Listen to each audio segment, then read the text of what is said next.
All right, folks. Well, we are back with another episode of the Rainy Cajun, and we are happy to have with us Jessica Schexnyder, who a lot of our guests, we don't always have people that we've met in person, but I actually met Jessica in person back in April. So anyway, Jessica, well, just welcome to the show, and please feel free to add to the introduction. Great. Thank you guys for hosting me today. I've been looking forward to speaking to you about my work and about my book, and I really appreciate this opportunity to be here with you. The book in particular that we're talking about is Jessica's. Let's see if I can show it here. Here, let me get you. There you go. Fragile Ground. Yep. And it's a beautiful coffee table book on a cemetery, which people may not think is beautiful. But anyway, it's like we talked about, it's about the vanishing cemeteries due to a number of causes, actually. And so we'll let Jessica talk a little bit more about that. But first, can you tell us what led you to start researching this? I know you said you're a historian, and I know you're into genealogy, so I'll let you go from there. Well, I've actually been interested in cemeteries since childhood. I spent my summers with my grandmother, great-grandmother, and great-aunt and uncle in East Texas, where we have two family cemeteries, the Taylor Cemetery and the Treadwell Cemetery. And I literally grew up with my grandparents in these cemeteries taking care of them. And, spent summers with my great-grandmothers, showing me the stones and telling me about the different family members that were buried there. And that became really important to me growing up to, spend time in those cemeteries and to take care of those headstones and to think about the people that had, come before that all led to me. And then later in life, so I actually worked for almost 15 years for LSU in the Louisiana Sea Grant Department, which is really focused on coastal sustainability and resiliency. And during that time, I also decided that I was going to go back to school to work on a degree that was an interdisciplinary that involved anthropology, history, and geography with a focus on South Louisiana. And during that time, I took a forensic anthropology class taught by Mary Manheim of the Faces Lab. And she gave us, an assignment to write a paper of our own choosing. And I decided to write on cemeteries and eminent domain, or the power of the government to take land for public use. And that's really where this whole project started, was that paper.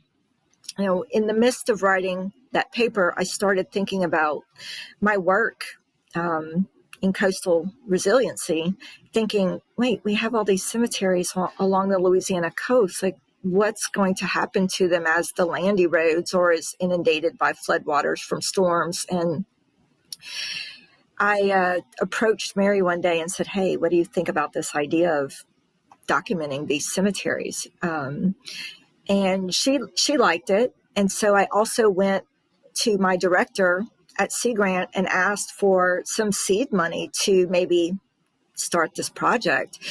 And he agreed that it had merit. And he gave me a little $10,000 grant to start this. And so we began in 2011. Mary and I decided, okay, we're going to start. And we began documenting these sites. And so that's really where the project began. I mean, that's where the government can basically take over a piece of land that somebody already owns. And I'm not sure what I know they have the legal means to do it, but I don't know if anybody gets compensated for it. In fact, some of our cousins, our parents' cousins, our dad's cousins, I should say, in Metairie, they lived on Bonneville, I believe, and where the interstate comes through. They actually, after living there for a few years, they had to be relocated because the interstate was coming through. So that's the only example I've really thought of. But in that case, obviously, people can move a new house and belongings and such. But in this case, we got a fixed group of departed folks that people have you could easily be forgotten or mistreated, if you will. If I know there's one real prominent example I can think of that you might want to talk about, and you talk about it in the book. But I'll let you explain that in a little more detail. Yes.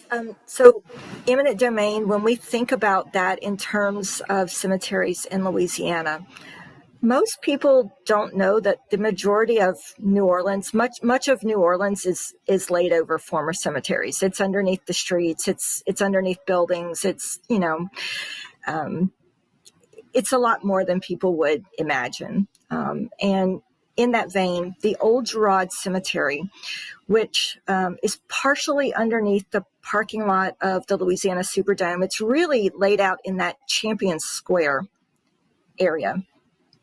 That was an old Protestant cemetery.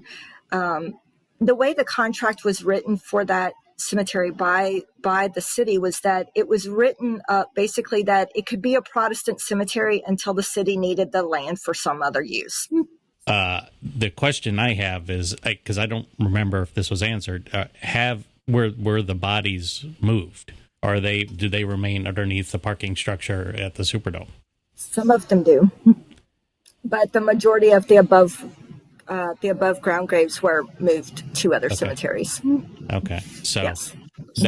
So because there's people that swear up and down that the Saints are forever cursed because of the fact of what they built the Superdome on top of. So. Right. I don't know. They're probably cursed for a lot of other reasons. Yeah, don't get me started, David. Don't get me started. It's just not. And they're cursed out a lot too. I know. Yes, they are. Yes. And so that other use became the Superdome. Okay. Here's another one. Do you know that the Louisiana State Capitol, the new Capitol, is built on top of a cemetery as well? I did not know that. Yes. Yes. So in 1931, they found, I believe, 23 caskets. So this is, Spanish, French, Indian burial grounds. There are some photographs within Fragile Grounds of graves that were found when the base of the Capitol was being dug out. Some of those may have actually been tossed into Capitol Lakes. Yeah, funny that they disrupted a cemetery to build the Capitol, and Huey Long's grave is right across from it now. Yeah, because like I mentioned, here in Mobile, I found out that where the cathedral is, built in the 1850s, it was actually there was an old cemetery there that had both Catholic and Protestant graves, and when they decided to build a cathedral, they had to relocate all the graves at that point, and and I think they put them in Catholic and then Protestant cemeteries. So, and to your point too, I do remember stories where people will be installing a swimming pool in their French Quarter yard, and all of a sudden they come up with 3 graves or so. Yes, that's the St. Peter Street Cemetery. It is actually the first known cemetery in New Orleans. It is actually underneath a block of condos at St. Peter, Burgundy, Toulouse, and North Rampart. Once that cemetery was full and decommissioned, they built St. Louis 1 as its replacement. Wow. Right. And I do want to throw in a little bit of history that most people in New Orleans or people in the South think that we bury above ground in New Orleans because of the water table. And it's a fallacy. It's kind of a mixture of fact and folklore. The reason that we bury above ground is an aesthetic and cultural preference really brought from the old world to the new world. If you go back and look at the cemeteries in Spain and the ones in France, like Père Lachaise, it's above ground tombs. So I've noticed that both the St. James Cemetery in St. James Parish and the St. John the Baptist Cemetery in Edgard, that you do have tombs also that are above ground as well. So to your point, especially the older graves, I guess they still reflect the old European influence there. So But I'm glad you mentioned that, because I know that's a story that gets shared. The tour guides. It's kind of like, by tour guides. And I'm thinking like, guy, the guys go around with the carriages and stuff, and they, go around the corridor. Yeah. Right. Well, I was thinking all the misinformation that gets shared a lot. Yeah. It does. Even if you go back and look at the St. Charles Borromeo Cemetery, and it's one of the oldest German cemeteries in the South. I think it just celebrated its 300th birthday. There's many above ground tombs in that site as well. When I talk about the dangers, both man-made and environmental dangers that we face in South Louisiana, coastal erosion, subsidence, the sinking of the land, inundation from storm surge. We also need to think about the fact that some of these cemeteries that were along the Mississippi River were lost to the river. Right. I know that parts of St. Michael's in Convent and St. John the Baptist in Edgard, both of those cemeteries lost graves to the meandering of the river before it was levied the way it is now. Also, some of my family that had moved from the German coast to Point Capee Parish, the same thing. The original Catholic Church, a lot of the graves were lost to the river, and some had to be moved to other cemeteries. Yeah, I think actually that was also true at St. James Cemetery as well, because if you looked at where some of the maps that they had, they were right on basically the riverbank, or just where the old smaller levees used to be. And then as that bend in the river eroded it, the graves were lost. And so unfortunately, other than knowing a proximity of where those graves would have been, just due to the fact that the cemetery still exists today, unless there are some documents that you might be able to kind of overlay on the map of the existing cemetery, you may not know where exactly their graves stood. But with what you're doing, you've kind of taken that, instead of just the old fashioned making a map and then having to rely on that, you've taken it into the 21st century with technologies and documenting basically a GPS coordinate, I believe is the right term. And that gives us, while they're still here, you're able to do that, plus with other records. But yeah, so you can kind of give us a little bit more on what you do with both, especially like you said, the ones that are being eroded away due to coastal losses, and in the future, obviously with eminent domain. What exactly have you been doing with your research in your book? Okay.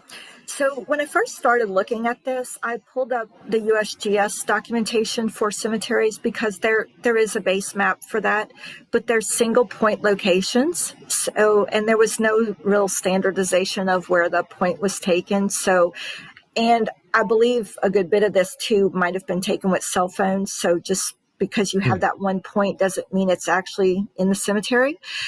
So what we decided to do with our research is to map the whole outer perimeter of each site. So walk the entirety of the site, like what we could see, and create a polygon, because it didn't make sense to me if you have one data point and then the land is eroded or is inundated with water, how do you know what you've lost?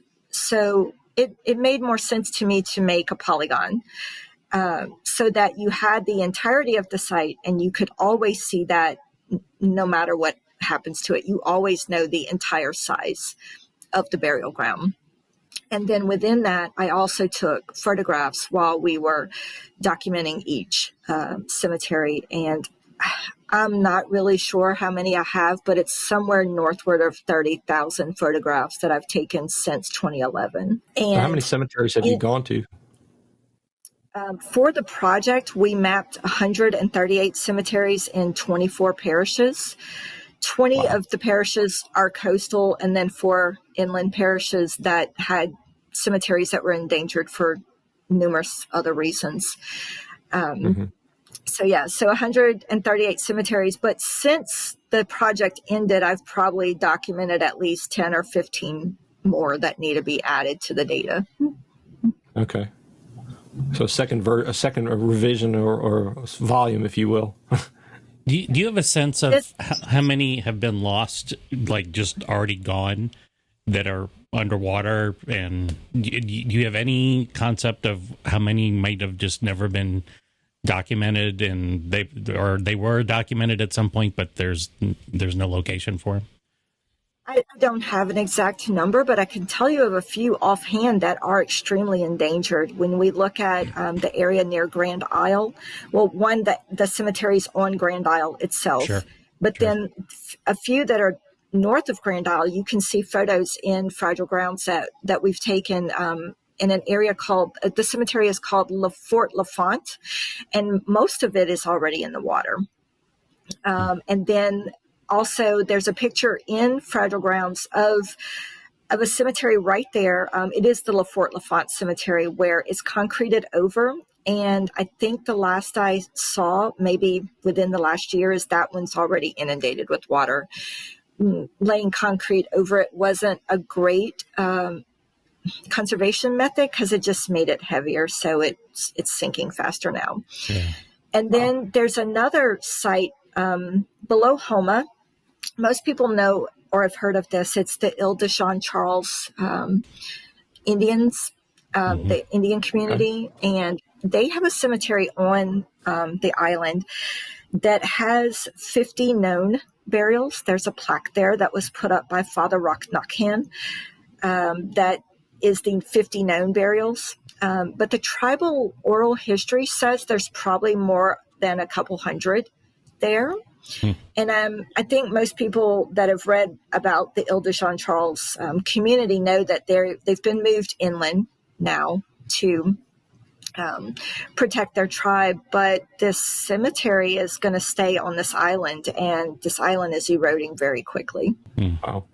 And that's actually another point that you just made me think about is in both of y'all's questions or your comments, because, with Louisiana being inhabited, or at least, well, it was obviously inhabited prior to the European settling, but we have a lot of the Native Americans who had burial grounds which were familiar with, like, the shell mounds. I know in Vacherie and all, they even have a community called Shell Mound. And along the along the Lake Pontchartrain, I know that they would have these types of burial grounds that, everybody was in awe of, these big mounds of kind of mountains of shells, which I guess have probably been overgrown since with grass and dirt. But, those things actually for a number of years had been lost due to the fact that people would take the shells and use those as part of, I guess, the lime needed for either making bricks or building mortar for the homes, and not really thinking about that aspect of it being a sacred cemetery for those people, because there was nobody left really probably to share that information. And then I think about the other stories of the enslaved Africans who, oftentimes there may or may not have been cemeteries for them. But then also I've heard stories of, like, some of the early, even in the late, or I think it was the late 1800s, early 1900s, like Italian immigrants who had come over to work some of the fields. They may have just been buried on a plot of land on the property, and their graves were basically unmarked after some time, and either people forgot about it. And then, of course, you also have these small little cemeteries where the people on plantations had maybe just a little section where they just buried their family members. So not all cemeteries are easily accessible to off the main road, so to speak. And so when you really think about how many there are in the state and the various conditions, they're lost to various reasons. And I remember where I grew up in Texas, in Cypress, the subdivision we lived in, I never saw it, but I remember somebody telling us there was a street in this subdivision with the house, and there were some gravestones in the front of the yard, just because that's where someone had been buried, back in the 18 or late 1700s. So it's really important to think about, it's easy to go through life without thinking about it, but then if we neglect those type of things, it's really easy for them to get lost. So that's why I'm glad you've brought a lot of this to folks' attention. First, let me say that there's a couple of cemeteries that people might not know about. There are two cemeteries within the Bonnie Carey Spillway, and I talk about them in Fragile Grounds. It's the Kenner and Kugler cemeteries, and those were African-American slave burial grounds for those plantations. And they've been disturbed a couple times with the opening of the spillway. And then there are, these little family cemeteries and, cemeteries that get discovered on land just for building purposes. If someone is doing work on their land and finds a cemetery, there are some protections for those. It's called the Louisiana Unmarked Human Burials Act of 1992. So if you discover a cemetery on your land, you have to notify the authorities, which is, the Division of Archaeology and the police. And so there are protections for those that are discovered. But yeah, there are a number that have, been lost to time. I would think that coast-wise, our biggest problem is erosion and storm surge. When communities are forced to move inland because of the coastal dynamics, and, we have to look at this like we live in a delta, and it's a very dynamic landscape. And we're looking at issues that are not just human-made, but also natural occurrences. My favorite quote, and how I opened Fragile Grounds, I want to give you this quote because I really like it. I think it tells a lot. Mm-hmm. We say that living in a delta is a precarious dance with nature, a dance the communities of South Louisiana know well, a fado of chance with every passing hurricane season and spring flood, each event a possibility that the state's cultural identities will be lost. That is a good quote. That's and I mean, it makes you really think if you really ponder what you just said about. And that's like a lot of the things that Jeremy and I have tried, I guess, to highlight and think about, even in our own lives as we become adults. Think about losses just due to culture. You hadn't become an adult yet, but still think like a kid. But yes, of the cultural aspect of it. But I think as a genealogist, for me, what's been important is when I've been able to connect with an ancestor. That I think that's the importance of having those, preserving those final resting places, is so that other people who have that kind of interest can do that as well. So those graves were found using a ground radio machine, and I speak of this in Fragile Grounds, and that's kind of the precursor to ground penetrating radar. Was that back in the 30s they found that with that technology? Yeah. Okay. That's interesting. I did not know that, and that's an excellent point, that you don't know where everything. If you think about it, there's more dead people than there are alive people, and so everything. You never know what you're walking or treading on or living on. There's another one that was exposed. One of the first cemeteries in colonial Louisiana was exposed by Hurricane Katrina. The storm surge from Katrina uncovered it, and it's in Biloxi. Right. We recently visited a cemetery in Clinton, Louisiana, to go and pay a visit to a lady named Donna Douglas, also known as Ellie Mae. Yeah. I was actually, I knew her as a teenager when she had retired and moved back to Louisiana. Yes. And so she had actually written an inscription in my Bible to me. And so I took my Bible and we went to her grave and got a nice image with it. But there's also, a lot of famous people are buried in New Orleans. You've got the Marie Laveau grave, which everyone knows, in St. Louis 1. There's a really lovely cemetery, though, that's probably one of my favorites in New Orleans. It's out of the way. Most people don't know about it. It's actually kind of behind Delgado, and it's called Holt. Holt is an indigent burial ground. I wrote it up in Fragile Grounds because it is one of my favorites that I've been to. And I like it because it's an eclectic mix of homemade burials, homemade headstones. Just we even found a voodoo doll propped against a tree while we were in there. But when you were talking about famous people, there's a really famous jazz musician buried in Holt, Buddy Bolden. Oh, really? Okay. Yeah, and I mean, I've heard his name more in the last decade, I think, than before, and I guess jazz aficionados probably really knew of him and his influence, and I guess he's credited with inventing Dixieland jazz, or so to speak.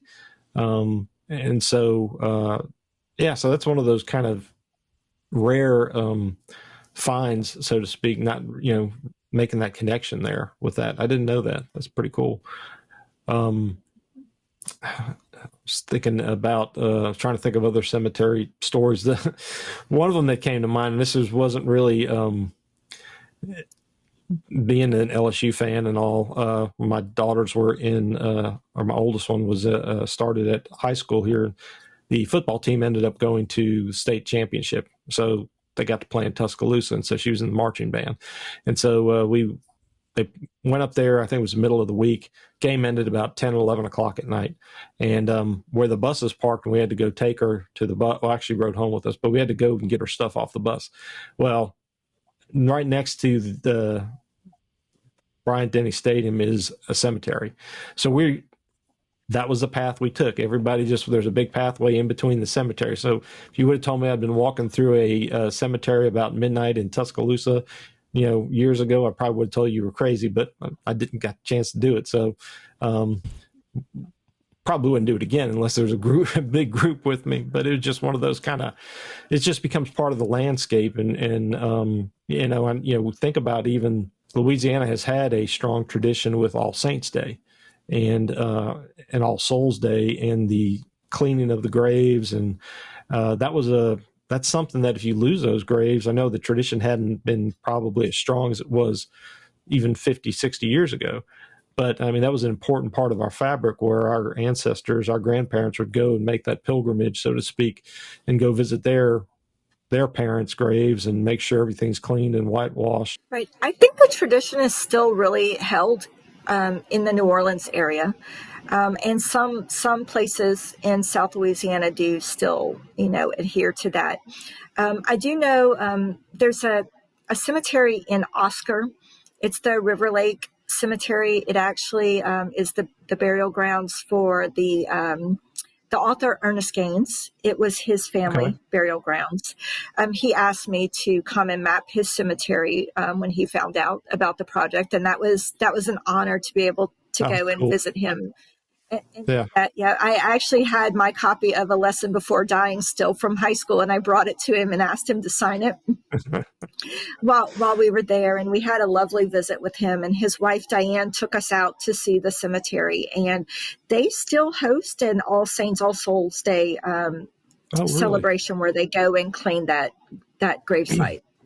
It's got to be a little bit gut-wrenching for you to go to these places and to see the state of disrepair that some of these historical sites have fallen into. And I mean, there's only so much one person can do. You're documenting it, but I mean, do you ever just take a step back and realize what you were doing, the historical context of these sites you're visiting, and cross your mind like, it does, and I'm very passionate about it. People might get tired of hearing me speak about these things, probably, but I don't care. I'm just going to keep going. That's me and Melly. But at the same time, oh God, you did it. There's a quote that I really love, and I think that this fits me as an anthropologist and a historian, is that I'm just here to tell the story. Right. Mm-hmm. And, I will keep documenting these for as long as possible and keep taking photographs. And, I hope to leave a legacy for future Louisianians with my work. And, 138 cemeteries is a good bit. It's a good chunk of it. Yeah. Although According to the USGS data, there are more than 500 cemeteries in South Louisiana. So I've only put a dent in it. Talking about the ones that are endangered, Louisiana is a delta, so it's dynamic. We're on alluvial soil. We're sinking. Right. So it is a combination of both man-made and environmental changes. On another more serious note of how my research has been used. And, also want to make sure that we also credit Mary Manheim for this work as well, because we were partners and we spent 5 years in this documentation process. But on a serious side of things, when we talk about hurricanes and storm surge, when these big storm surges come in and they disrupt cemeteries, that becomes a public health crisis, and those cemeteries have to be put back to order. I know that I think there are around 40-ish cemeteries in like the Cameron Calcasieu area, and during Rita, like 35 of them were disrupted. Caskets everywhere. In 2016 here in Watson, we had a cemetery that the Amite River flowed through during the flood and scoured it, and coffins were floating down Highway 16. Wow. And so those things have to be put back to order. And one way that our data is being used is, as I said in the beginning, that you have a polygon so you know the boundaries of the cemetery. And, the federal government has a team called DMORT, which is Disaster Mortuary. And there's been a couple times now that our data's been requested for post-storm recovery. And I think that is an incredible and very important part of this documentation. And that's one of my favorite stories. And when I give talks about fragile grounds and my work, I like to talk about Pete the goat and his great feast day of how, the pastor accidentally left the door to the church open and the goat just went in and ate all the records. Yeah. So, I mean, like I said, that was kind of an unexpected connection that I found between those events that I'd heard. I think it's on their Facebook page where they talk about the history of that church. But like I said, I didn't expect, because most of the cemeteries there, at least with the Catholic cemeteries, they were located nearby. And the Magnolia Church is actually, it's not too far from where the Hubble property is down there. So it's a couple of miles down the road from where the cemetery is. And it's kind of, like I said, it's interesting because you got this cane field and it just kind of abruptly ends. And then there's the part of the road coming off the bridge.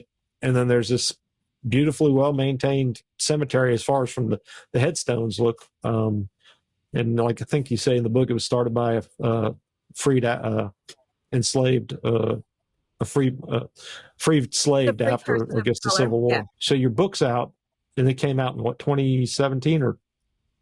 Right. It came out in 2017. It's actually won 2 major preservation awards. Cool. We won, right. Yeah, thank you. One for the historic Louisiana, and then another one that was preservation for, Gulf preservation. So that we're very proud that it's won awards and it's been popular. And I think we've sold more than 1,500 copies of it at this point. And we found it in places around the world. Amazon used to have a map where you could see where your book was being sold. And I found a few places in Europe that surprised me. I'm like, how did it get way over there? So it's been very, very popular, and we've been excited about it. And, it kind of came about because one day, we're on the road, and I looked at Mary and I said, we've collected so many stories and photographs, and wouldn't this make a great book? And we both agreed. And so we started, collecting the personal stories that people would tell us. Often when we'd go to a cemetery, we'd find ourselves with someone just walking up and asking us what we were doing there. Because they're seeing us with all this GPS equipment and photography and really wanting to know what's taking place. And I remember early on, we were down in Lower Plaquemines Parish, and this man came up to me and he said, "Who's going to care when I'm gone?" And that really struck me as, I'm going to care. That's why I'm doing this, because I care. Right. Fragile Grounds, as far as a publication, was published by University Press of Mississippi. They publish a lot of work on the Gulf South, and we decided to go with them. And this series is really cool because it's called The Third Coast, America's Third Coast. And when people think about the coast of America, they think east and west. They forget that we have a Gulf Coast until we have a storm coming. But the Third Coast series it's kind of Louisiana-centric right now, but it will eventually encompass the Gulf South states. And I'm really proud that we've been able to partner with University Press of Mississippi. They've done a fantastic job, with the printing and the publishing and the promotion of this book. And it's been a really wonderful opportunity. Yeah, I'm glad. Like I said, I know that y'all talked about that, and I'm glad that they've supported it. Are you going to be giving a talk, or have you already given a talk to the German Acadian coast on this subject again this year? I will be speaking in October 18th at the Oktoberfest luncheon. Okay. For the German Acadian coast. It will be. I'm also speaking September 27th at the Acadian Memorial in St. Martinville. Okay. So it's an opportunity for folks to come out and meet you and talk to you. Is there any other things that you can tell us that you want to or share that we didn't ask about? I've written a couple of different articles for Le Voyageurs, which is the journal of the German Acadian Coast Historical and Genealogical Society. So if you want to read more about cemeteries in the German coast, I did a 2-part article that highlighted some of the higher profile individuals of that area. I've also, written articles here and there, which if you Google my name, you'll be able to find from different publications throughout Louisiana. I'll be speaking at a couple different places. And if you go to YouTube and go to Louisiana Sea Grant, you can find some of my previous videos, which I shared with you guys. And also for Fragile Grounds, if you want to buy a copy, there's still copies available. First and foremost, I would say please support your local small bookseller. If they don't have it, you can, of course, get it through University Press of Mississippi or through Amazon. And large booksellers like Barnes & Noble also carry it. In the final words, the conclusion of Fragile Grounds, we do say that, the talk of moving cemeteries to protect them, it's ambitious, but it's impossible. It's not something that's ever going to take place. So we do, offer a call to action for people to go out and document their own cemeteries or document their own family, cultural sites. And I think it's important for the future of Louisiana because, we don't know what the future holds, but if we can create a digital record, then it will last for future generations. Along those lines, do you see any of the more newer technologies that are more commonplace nowadays than they maybe were when you started the research for this book? Things like LiDAR mapping, that kind of stuff. Do you see that now where, gravestones, headstones, tombs, those kinds of things are actually being 3D mapped in addition to GPS data? They are, and David just shared a link with me that I had never seen before, which is the digital mapping of cultural sites, and that is amazing. But and something that I asked him, I said, "Well, what about the privacy of families?" And those are some things that there's been a few cemeteries. There's one in particular in New Orleans. I can't remember the name of it, but there's signage everywhere that says "No photography without permission." Huh. And I wonder if those will, those are incredible technologies, but I wonder if there's any privacy acts attached to them. But most definitely, I've definitely seen a change in how people document. Like everybody has a cell phone now. Right. Everybody's out taking photos, and you've got a computer in your pocket now. Sure. Yeah. I mean, and even the iPhones, the back of the iPhones, that little black sensor right there, that's LiDAR, so that's laser mapping right there. You know. Oh, really? Oh, see, Yeah. I didn't even know that. Yeah, so you can buy, I would assume this would apply to things like any three-dimensional object. You can essentially take a photograph and digitally recreate a 3D model of that object with your phone. So you could be inside your house. If you want to redecorate your house, you can stand in the middle of the room and it'll create a three-dimensional model of your room with everything in it.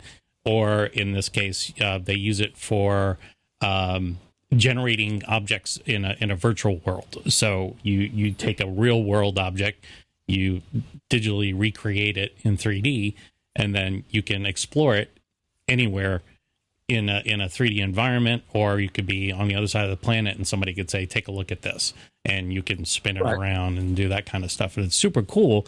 And like you said, if you got an iPhone, I think 12 and beyond, you've got LiDAR mapping built into your phone. So I got to dig into that. Yeah, I mean, it's just, you think about like with even I'm an Apple nerd, so you just have to excuse me. Mm-hmm. But their headset, their virtual headset, that in and of itself can record in stereoscopic. It's basically 2.5D, but it can record that. And one of the examples that Apple gave to preserve memories of people that are currently living was to record events with a relative or with people in general. And when you play it back in the future, somehow, you'll be able to navigate around that event as it happened. So you don't have to be in that spot. You can move to another spot in the room. Yeah, it was like they had an example, like a grandfather playing with his granddaughter, and she was grown up and playing the piano together. And she was grown up, and he had obviously passed away, and she was able to not only look at herself playing next to her grandfather, but see it from a third party perspective, and then be able to rotate around it. And it's wild.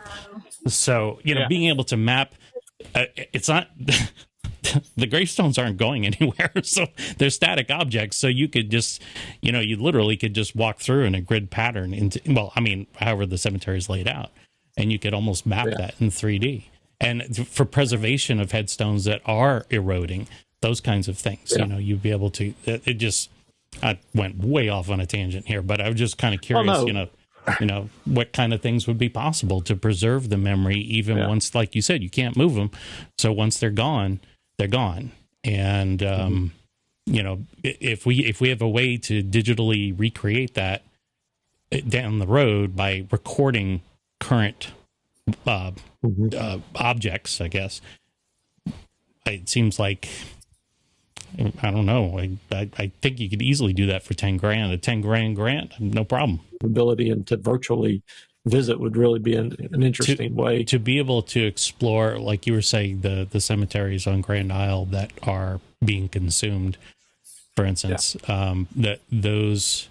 That seems to me like an ideal place to start, is to just go, okay, because you never know when the next big Cat 5 rolls through, it could just boom, gone, and that's it. So I just I think about that, and I think if we have this technology, I guess it's just a matter of willpower and budget and that kind of stuff to be able to, for people to think that it is it's a necessity to preserve these types of things. And it's also the manpower. This is the cemeteries that we've documented. It's just been the two of us, Mary and I, working on this, and of course John, my husband John, has come with me to so many cemeteries and documented so much of this with me too, and even my son, when our son Cameron was young, he loved going with us to do the cemetery documentation, so he was there for a large portion of the work as well, helping. Wow, cool. So we kind of made it a family affair. Yes, I see. That's an interesting thing. What cemetery are we going to visit? Or your son's in class. What did you do this weekend? Or what did you do over the summer? I went to different cemeteries with my mom and dad. Okay. Yeah. Yeah, my kids can relate somewhat. I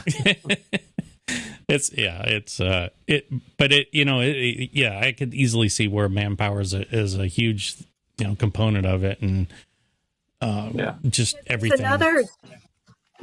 There's another website that is also associated with Find a Grave. It's called Billion Graves. I don't know if you've seen that one yet, but that one is the individual GPS documentation. So each grave will have its own GPS location, and that's a huge undertaking as well. And that's part of the family search suite of websites. Yeah. So I guess a good point here is that for those people trying to locate and preserve the information, there's probably a couple of different resources you can go to, especially in South Louisiana, to get. Don't expect, just because you may have found, like you said, you may have one data point from somewhere else. Find Jessica's information, and you have the layout, and then if anybody else has taken the time to individually mark them, I mean, you can even zero in even more so with that. So you just have to use not a lot, but you just don't just think about using one single resources. Use corroborate it with different other information that's available to get a bigger picture, if you will. So, right. I know we're at the like different, an hour and a half. Right. Go ahead.